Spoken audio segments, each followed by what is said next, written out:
নমস্কাৰ, মোৰ অনিতি ভিডিঅ'লৈ আপোনালোকক স্বাগতম জনাইছোঁ। আজি আপোনালোকৰ মাজত বেঙেনা এটা ৰেচিপি লৈ আহিছোঁ। ইমানেই ধুনীয়া লাগে খাই, ভাবিলোঁ আপোনালোকৰ মাজতো ৰেচিপিটো শ্বেয়াৰ কৰোঁ। মই ডাঙৰ বেঙেনা এটা লৈছোঁ। সেই বেঙেনাটো মোৰ 6 পিচ হৈছে। মই এই মাজে মাজে এনেকৈ হেৰি কৰি লৈছোঁ আৰু লগতে মই মছলাখিনি ইয়াতে অকণমান সানি লৈছোঁ। বেঙেনাখিনি অকণমান হাফ ফ্ৰাই কৰিব লাগিব।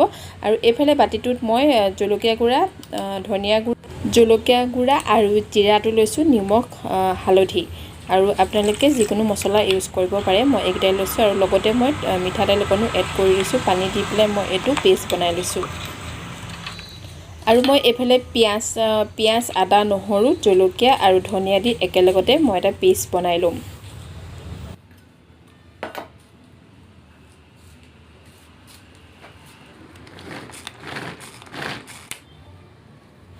লগতে মোৰ পিঁয়াজৰ পেষ্টটো ৰেডি হৈ গ'ল। এইফালে মই কেৰাহী গৰম হৈ গৈছে মোৰ, তাতে মই তেল অকণ এড কৰি দিছোঁ আৰু এপিচকৈ মই বেঙেনাখিনি ফ্ৰাই কৰি আছোঁ। অকণমান হাফ ফ্ৰাই কৰিব লাগিব।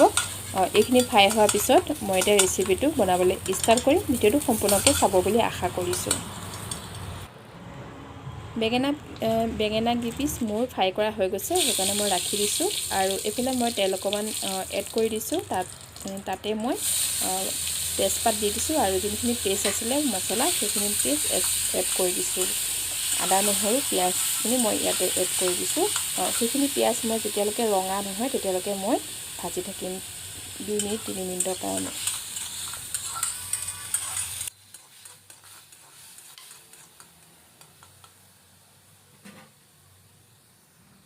পিঁয়াজখিনি মোৰ ভজা হৈ গৈছে আৰু এতিয়া মই যোনখিনি মছলা গুলি থৈছিলোঁ সেইখিনি মছলা মই এড কৰি দিম। যোনখিনি মই পেষ্ট বনাই থৈছিলোঁ, ইয়াৰ মছলাখিনি মই ইয়াতে এড কৰি দিলোঁ আৰু একেলগতে মিক্স কৰি আছোঁ। মিনিমাম 2-3 মিনিটৰ কাৰণে মিক্স কৰি থাকিব আৰু মছলাখিনি সিজিবৰ কাৰণে মই ঢাকনাখন এড কৰি দিম।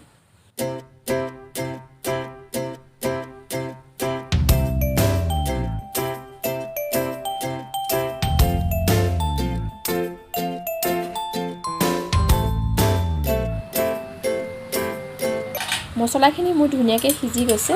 দেখক মই ইমানটো জোখতে ৰখাম আৰু বেছি পানী মই নিদিওঁ। এইটো জোখতে ভাল হ'ব আৰু তেতিয়া বেঙেনা পিছত মছলাখিনি সোমাই যাব আৰু অকণমান পানী দিব লাগিব। আৰু মই এপিচকৈ 6 পিচ বেঙেনা এড কৰি দিলোঁ আৰু এই মছলাখিনিতে বেঙেনাখিনি অকণমান সিজিব লাগিব আৰু অকণমান টাইমৰ কাৰণে মই ঢাকনাখন ইয়াৰ লগতে মই এতিয়া পানী অকণো এড কৰি দিছোঁ আৰু ঢাকনাখন দি দিছোঁ 10-15 মিনিটৰ কাৰণে সিজিব লাগিব আৰু তেতিয়া খাবলৈ ধুনীয়া হ'ব। লগতে মই চেনি আধা চামুচ এড কৰি দিছোঁ। চেনিটো দিলে কালাৰটো ধুনীয়া হয়।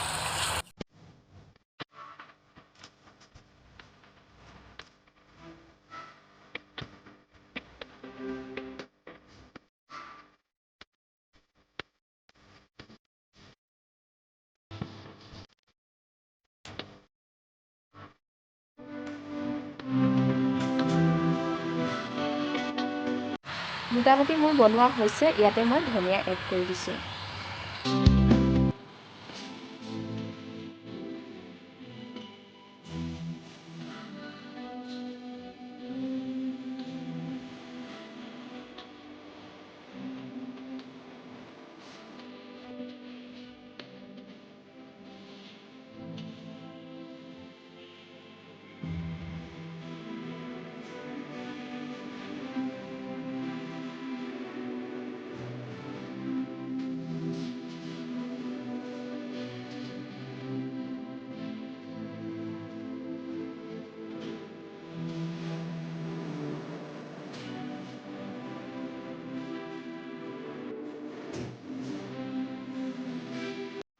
মই এতিয়া বাতি এটাতে এড কৰি আপোনালোকক দেখাই দিছোঁ। ওপৰতে মই ধনিয়া দিছোঁ আৰু মই ঘিউ এচামুচ দিম আৰু লগতে মই ক্ৰীম এচামুচ এড কৰি দিম। আৰু ক্ৰীমটো দিলে খাবলৈ ধুনীয়া হয় আৰু নিদিলেও কোনো আপত্তি নাই। যদি থাকে আপোনালোকে দিব ক্ৰীমটো আৰু যদি নাথাকে তেতিয়া আপোনালোকে ঘিউ দিব পাৰে, ঘিউ বা বাটাৰো দিব পাৰে।